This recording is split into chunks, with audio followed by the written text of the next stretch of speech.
네, 안녕하세요. 네, 안녕하세요. 네, 안녕하세요. 네, 제가 오늘은 제 개인적으로 꼭 한번 모시고 싶었었던 부국성주님, 오은석 대표님을 모시고 오늘 인터뷰를 진행할 건데요. 간단한 소개 부탁드리겠습니다. 네, 안녕하세요. 대한민국에서 가장 따뜻한 부동산 카페 북성 부동재테크 운영자 북성주 오은석입니다. 반갑습니다. 투자를 하고 10년 이상이 지나서 이제 처음 뵙는 것 같아서 너무나 감사합니다. 저는 먼저 이렇게 초대해 주셔서 너무 감사하고요. 그리고 워낙 지금 족장님이 특히 상가 분야에 있어서 많은 분들한테 좀 많은 귀감도 되고 계시고 천만 예약도 해주시고 그래서 정말 궁금했어요. 어떤 분들도. 근데 처음에 딱 뵀는데 굉장히 인상이 너무 좋으시더라고요. 감사합니다. 감사합니다. 예전에 유도 선수? 네네, 맞습니다. 저도 이제 체격이 밀리지 않은 편인데 딱 봤는데 카리스마도 있고 아우라도 감사합니다. 있고. 감사합니다. 이제 먼저 부동산에 앞서서 몇 가지 개인적으로 좀 여쭤보고 싶은 게 있었어요. 처음에 부동산이라는 걸 선택한 계기가 어떻게 되셨나요? 원래 저는 부동산과 전혀 관계 없는 제 전공도 정보통신. 그리고 제가 이제 프로그래머 출신이거든요. 프로그래머 출신인데 집안 상황이 좀 좋지 않아가지고 선배 집에 얹혀 살았어요. 선배가 전세로 살고 있으면 저는 이제 월 10만 원씩 주고 어떻게 보면 이제 새방살이 샀었죠. 그렇죠. 그 선배 집이 이제 경매로 넘어가게 된 거예요.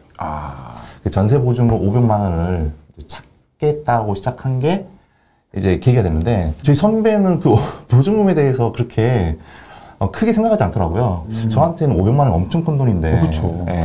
그래서 저는 이거 정말 발 둥둥 거리면서 이 500만 원 우리 어떻게 가져올 수 있을까부터 시작해서 그때부터 진짜 책을 봤는데 그 책이 있는지 모르겠어요. 예전에는 그 사법고시 민사수원법 책이 있었는데 문제는 다 한자인 거예요. 그렇죠.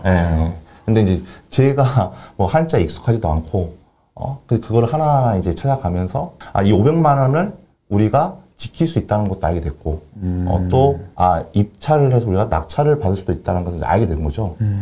그렇게 해서 입찰했는데 낙찰이 된 거예요. 그게 낙찰이 됐는데 그때 당시 그 빌라가 2천만 원짜리였거든요. 네. 2천만 원인데 저희가 1,100에 낙찰이 됐어요. 반값이 됐네요? 네, 1,100에. 물론 세액 전이긴 하지만 900만 원이라는 게 이제 다 보이기 시작하잖아요. 그러면서 이제 현타 오기 시작하는 거죠. 제 주변 친구들보다는 좀 더 많은 월급을 받고 이렇게 했는데, 한 3개월 정도 공부해가지고 하나를 낙찰받았는데, 그게 900만 원의 차이가 발생해? 그러면 이게 한 채가 아니라 두 채, 세 채, 10채면 얼마지? 이렇게 생각이 바꿔지기 시작한 거죠. 그러면서 스스로, 내가 그 국민학교 때부터 중학교, 고등학교, 대학교, 그리고 회사를 거쳐서 이 선배 집에 얹혀 사는 것은, 하느님이 나를 신세계, 부동산 세계에 입문시키기 위해서 해주는 게 아니구나. 이렇게 생각하면서 그때부터 이제 부동산을 이제 파고들게 됐고 그게 인연이 돼가지고 지금까지 하게 된 겁니다. 그러면 진짜 어떻게 보면 어떠한 사건이 터졌을 때 이 사건에 대해서 내가 파고들면서 그러면서 이제 내 인생의 전환점이 된 거네요.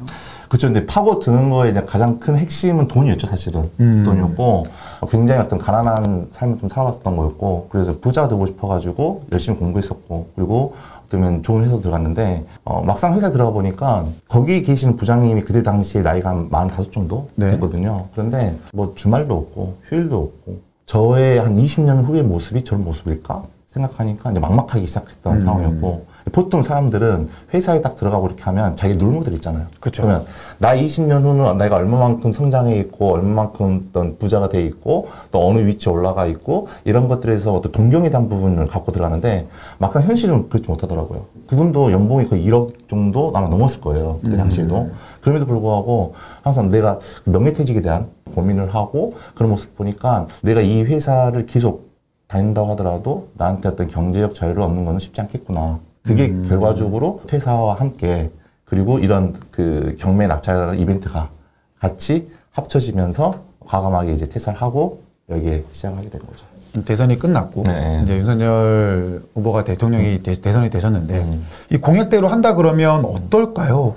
어떻게 생각하십니까? 지금 이제 윤석열 당선인의 후보가 공약했던 그 후보 공약 사항 양측은 두 가지인 것 같아요. 첫 번째는 이제 공급 확대에 대한 부분이고 두 번째는 이제 어떤 그동안 수요 억제를 해왔는데 이걸 완화하겠다라는 부분이고 그 핵심은 이제 세금과 대출적인 부분을 이제 거론을 하고 있는 상황인데 사실 이제 공급 확대로 봤을 경우에 이게 정부 정책적인 입장에서는 공급 확대를 통해서 이제 안정화시키겠다는 거잖아요. 네. 그렇지만 반대로 어떻게 보면 이제 부동산 투자자 입장이라고 해야 되나요? 입장에서 봤을 경우에는 공급의 확대는 개발이 성능하지 않으면 공급이 되지 않다는 거죠. 그렇죠. 개발해야 되죠. 그렇죠. 그렇다 보면 우리 이제 개발의 이슈가 있는 거고 개발의 호재가 있다고 이렇게 보셔야 되는 거고 그러면 어디 지역에 어떤 호재로서 움직일 것인지에 대한 그런데 크게 방향으로 본다면 공급을 하기 위해서는 택지지구에 공급하는 게 하나 방법이 있을 거고 또 재개발 재건축 리모델링 도심재생 쪽을 통해 가지고 하는 방법이 하나 있을 거고 근데 서울에서는 택지 공급할 수 있는 땅이 거의 없잖아요. 없죠. 없기 때문에 그래서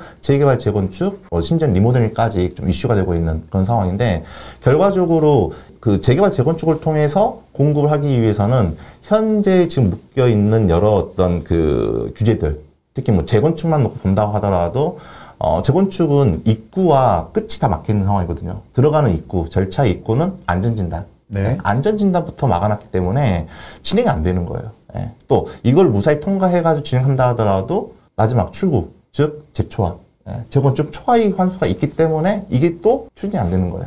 그러다 보니까 이런 입구와 출구를 다 막아놓은 상황에서 어떤 그 공급을 한다는 것은 어폐가 있는 거잖아요. 네. 근데 이거를 문재인 정부 때 할 수 있었던 가장 큰 이유는 뭐냐면 문재인 정부는 수요를 억제시키는 거잖아요. 수요 억제시키는 거기 때문에 입구와 출구를 다 막을 수가 있어요. 하지만 지금 현재 이제 그 윤석열 당선인의 정책적인 방향에 대한 부분은 어떤 민간 중심의 공급을 활성화시키겠다는 거잖아요. 그러면 결과적으로 입구도 풀어줘야 되는 거고 출구도 풀어야 되는 상황이라는 거죠. 근데 입구를 푸는 거, 안전진단에 대한 부분, 특히 정밀안전진단 면제하는 거, 이거는 대통령이 하자라고 할 수 있는 부분인데 재초안에 대한 부분은 이거는 법률적인 사안이에요. 법률적인 사항인데 우리가 항상 이제 이야기하는 것 중에 하나가 법은 대통령의 의지에서 되는 것이 아니라 국회에 의해서 법이 통과가 돼야지만이 이게 바꿔지는 거잖아요. 근데 민주당에서 굉장히 공을 들여놓은 거예요, 이게. 공을 들여놓고 헌법 소원에 까지 들어온 것을 2019년에 극복하면서까지 또 유지를 하고자 하는 어떤 정책 중에 하나거든요, 이게. 그렇죠. 그런 상황에서 아직까지는 그래도 어떤 그 국회 다수의 의석이 뭐 169석 정도 현재 민주당이 현재 차지하고 있는 상황에서 윤석열 당선인이 어떤 식으로 소위 말하는 협치를 통해서 해결할 수 있냐에 대한 문제이지 않을까 싶은데 어떤 전체적인 방향은 이런 식으로 수요를 완화시키고 그리고 공급 확대, 즉 개발이 진행되면서 부동산 시장으로 본다면 호재를 놓고 볼 수가 있지만 이게 단기적으로 순간적 계속의 빠른 속도로 풀리긴 쉽지 않을 수 있다는 거죠.